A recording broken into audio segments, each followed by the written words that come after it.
Do you ever find yourself procrastinating?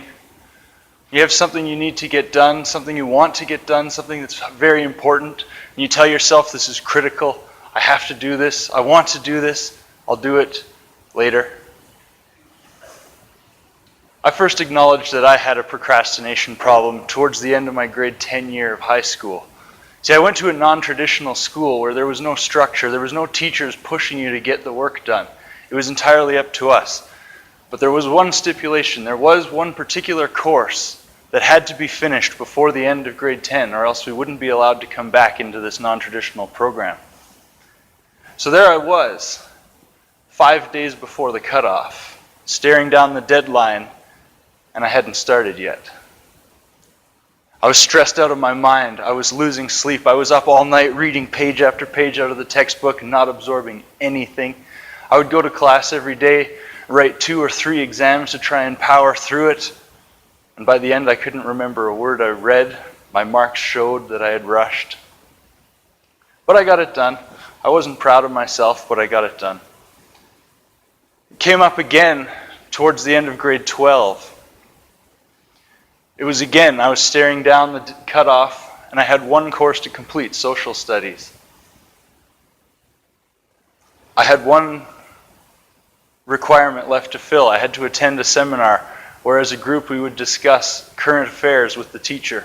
It was simple. All I had to do was sign up and go. I should have been able to get it done. It was offered every single week for the entire school year. And yet there I was, sitting in the teacher's office, begging him to give me some other option because I had missed the last seminar. And I was staring down the opportunity to go to summer school or come back for a 4th year just to finish one course. But the very worst was when I was in college. On the first day of the Landscape Gardener program, it was explained to us that there would be a project that would span all 4 years. It involved going out into the field, harvesting specimens of plants, drying them and pressing them flat, mounting them to boards, and then they would be filed in the old college herbarium for future generations of horticulturists to study. At the time I thought, no problem. I've got this. I have 4 years. That's 3 summers and 4 winters. Easy. The first summer went by and I hadn't harvested any specimens. The second summer went by. I still hadn't harvested any specimens. And by the 3rd summer, I'd completely forgotten about the project. So there I was in the final semester with no samples harvested, nothing to show for my 3 years of working on this project.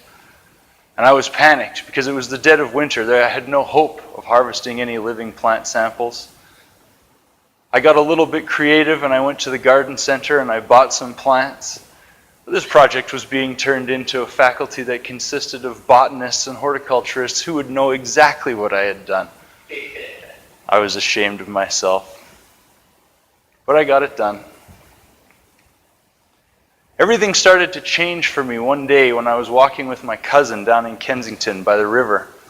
We were walking along discussing plans for a camping trip we were going to take in a couple of weeks. We had a list of things we had to take care of and a few items we had to get. And at one point I turned to him, I said, "John, don't worry about it. We'll get to it next week." And as the words left my mouth, a cyclist rang his bell and pulled out on the path to pass us.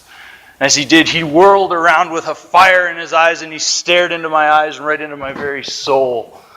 And he said, "That which you leave for tomorrow will never get done." And then he turned back straight and rode off into the distance, never to be seen again. At the time, I didn't really think very much of it. It was just a passing moment. But over the years, I find myself remembering that moment. Every time I tell myself, I'll just take care of it tomorrow.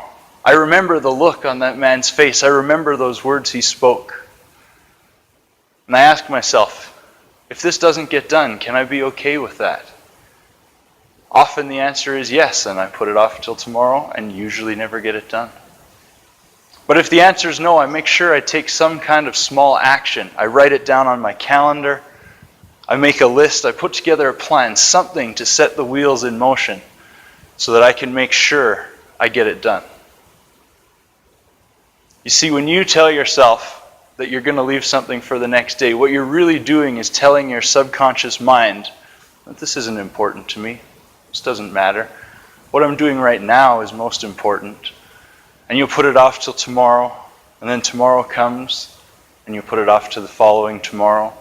Because tomorrow is a fictional day that never actually arrives.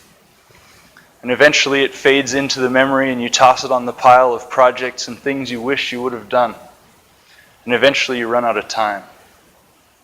So I ask you, the next time there's something you want to do, something you have to take care of, ask yourself, what can I do right now to make sure I set the wheels in motion to get this done?